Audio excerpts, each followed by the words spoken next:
inspiraka natosika ny fihetseham-po vokatra ny zavatry ny nianana ABS Music. Ok. Yo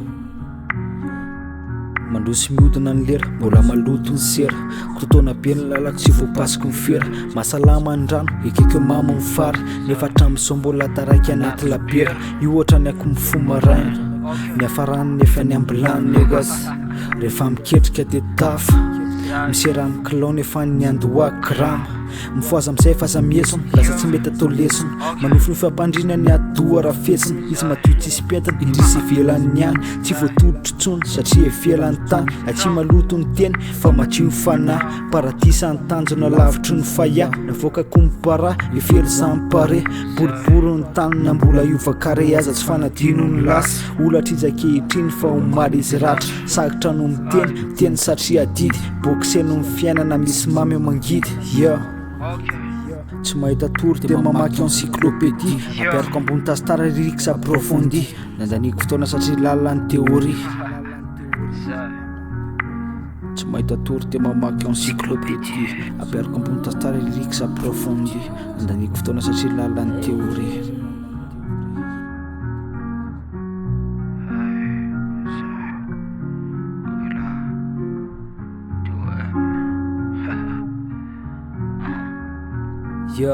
Sikara isan'andro zay ihany mingady mifasako ngeza loatra ny univera ka tsy taka ny tanako izany lanitra na ratsy ary refeny mahafinaritra mpimaso any tasola rehetrarehetra niara-niaritra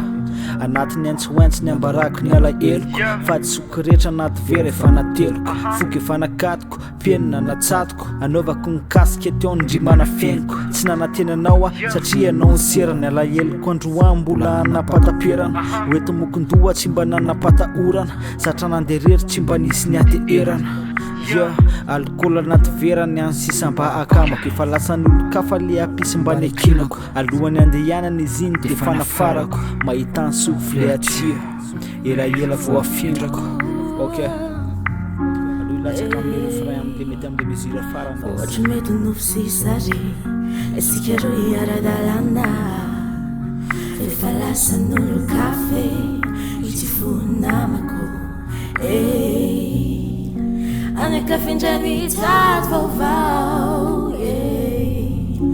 fanyatsika efa tsy anjatra anakafindray mitady zay mamasoanao anakafindray mitady zay mamasoana fanyatsika efa tsy anjatra fanyatsika efa tantara